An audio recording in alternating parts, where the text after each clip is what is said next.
శ్రీరాముడు దేవుడా కాదా? కాదు. శ్రీరాముడు దేవుడా కాదా? కాదు కాదు. శ్రీరాముడు దేవుడా కాదా?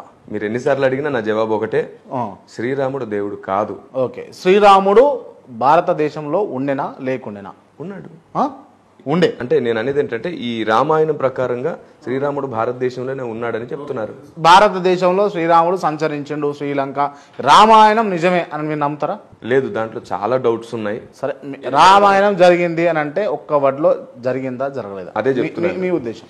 మన పెద్దలు పురాణాలను చాలా వరకు ఫిగరేటివ్ గా మెన్షన్ చేస్తూ వచ్చారు. ఒకటి ఉంటే దాన్ని 10గా అర్థమయ్యేటట్లు చేయడానికి. అంటే స్పిరిచువల్ వార్ఫేర్ లో ఎలా ఉంటుందంటే, కొన్ని రియల్ గా జరగకపోయినా సరే ఒక ఉపమానం చెప్పేసి దాని ద్వారా మనం ఒకటి నేర్చుకోవాలనే తపన కలిగించారు. క్యాజువల్ గా ఒక మానవ అవతారం. రాముడు దేవుడు అనే కాన్సెప్ట్ కూడా చాలా మంది ఒప్పుకోరు.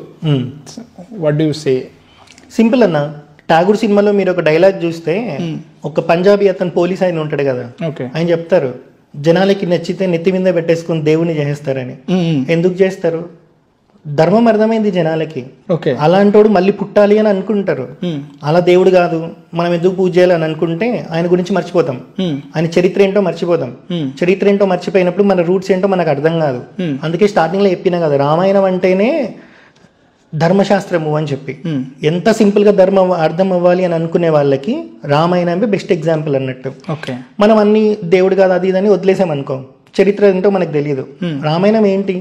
నా భార్యతో నేను ఎలా ఉండాలి, నా చెల్లితో నేను ఎలా ఉండాలి, నా తమ్ముడితో నేను ఎలా ఉండాలి, సొసైటీతో ఎలా ఉండాలి, తల్లితో ఎలా ఉండాలి, ఇది కదా రామాయణం.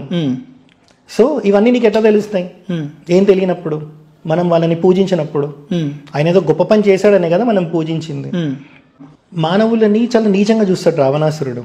సో మానవులు అంటే లెక్కలేదు. అలాంటి మానవుడి గొప్పతనం చెప్పడానికి విష్ణుమూర్తి పరిపూర్ణ మానవ అవతారంగా వచ్చారు.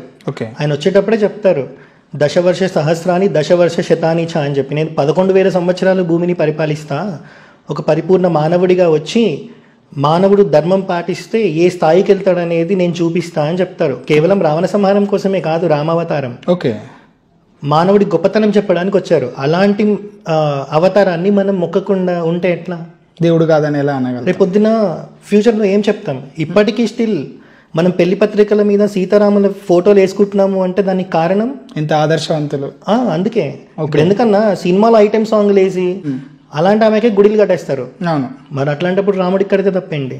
గాంధీ తాతకు కట్టారు, గాంధీ తాతకి ఎవడన్నా గుడి కట్టేది, గాంధీకి కట్టారు గుడి. మరి రాముడికి కట్టొద్దా? కట్టాలి.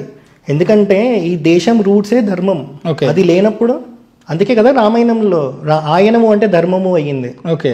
కాబట్టి మనం పూజించాలి. ఆయనకు ఉండదేమో, నేను కాదు నేను అదే అంటాడు, ఆయన మస్తు చెప్తాడు రాముడు. ఇప్పుడు అలా చెప్పుకుంటే ఏమంటారు మళ్ళీ, ఇదే నా కొడుకులు, ఆయనకి ఈగో ఎక్కువ, సెల్ఫ్ సెంటర్డ్ అంటారు.